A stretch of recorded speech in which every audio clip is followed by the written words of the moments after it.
सो दोस्तों, आज ज़्यादातर लोग जब भी जीवन में कोई आपका दोस्त है, एक एग्जांपल से शुरू करता हूँ मैं।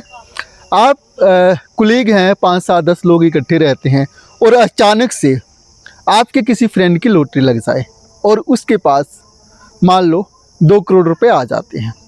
अब आप क्या करेंगे?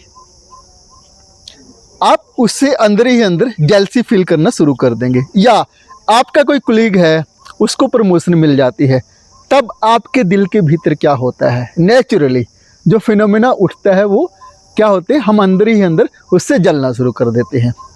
तो दोस्तों, पहली तो बात ये समझने वाली है, क्या हम किसी इंसान से जेलसी करते हैं?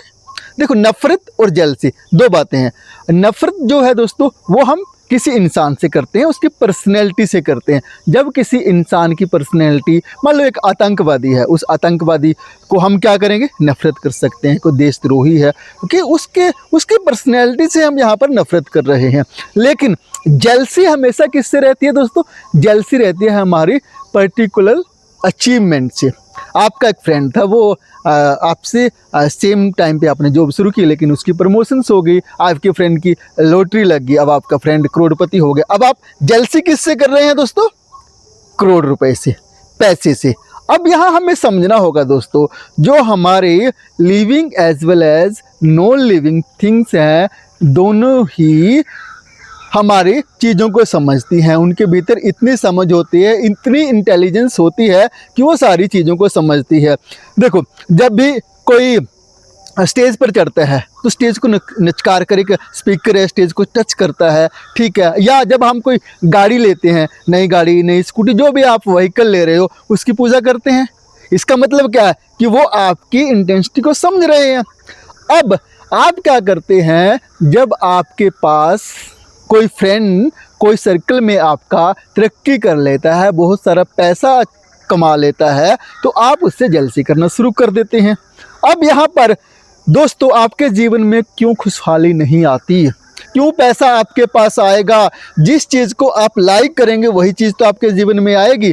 अब आप यहाँ क्या कर रहे हैं? जेलसी करके, कोई पर्सनैलिटी किसी की बहुत सुंदर है, आप उसे नफ़रत कर रहे हैं, आप उसे जेलसी कर रहे हैं। किसी ने अपने आप को डेवलप किया, अपने पर्सनैलिटी को दोस्तों, और आपने उससे नफ़रत करना शुरू कर दिया, तो आपके पास क्या वो चीज़ आएगी?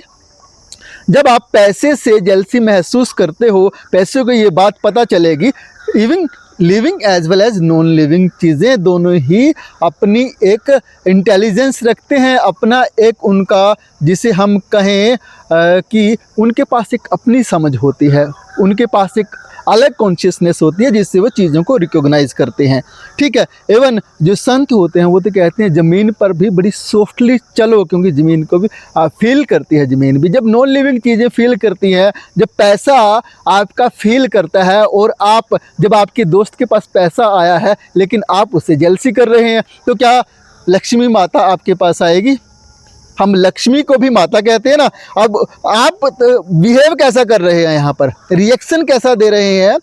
उससे जेलसी करके आप उस इंसान से जेलसी नहीं कर रहे दोस्तों, उन चीज़ों से जेलसी कर रहे हैं। आप चाहते हैं एक कार लेना, कोई भी कार आप लेना चाहते हैं, लेकिन दोस्तों आपके मन में तो आपके दोस्त के पास वो कार है, आप बोलते हैं कि इसने तो 2 नंबर से पैसा कमा के, ठगी मार के, इस तरीके से वो किया। आप पैसे को वैल्यू नहीं दे रहे दोस्तों। यहाँ पर पैसा कमाया, पैसे को अगर रिगार्ड मिलता, अगर आपके किसी दोस्त ने बहुत सारा पैसा कमाया, आप प्रेज़ कीजिए, यार इसके पास, इसने बहुत मेहनत की है, इसने बहुत पैसा इस कदर से आया, यार पैसे की वैल्यू का क्या क्या इसने पैसे के साथ अपने जीवन में सुंदर घर बनाया है, सुंदर बहुत बढ़िया गाड़ी ली है। जब आप इस ढंग से चीज़ों को देखना शुरू करोगे, तब आपके जीवन में भी फिर वो पैसा सोचेगा कहीं ना कहीं, यार ये बंदा मेरी कदर करता है, क्योंकि वो आपकी कॉन्शियसनेस की फ्रीक्वेंसी को समझता है।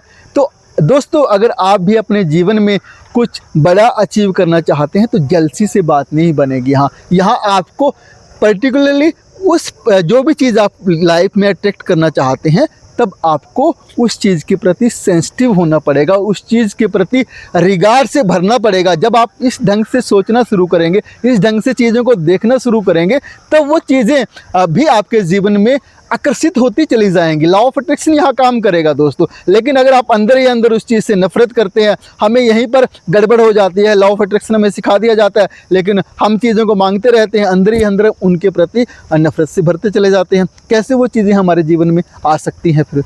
तो इस थोड़े से गैप को हमें समझना होगा। हमें अगर कोई चीज़ जीवन में चाहिए तो हमें ईर्ष्या से बचना होगा यहाँ।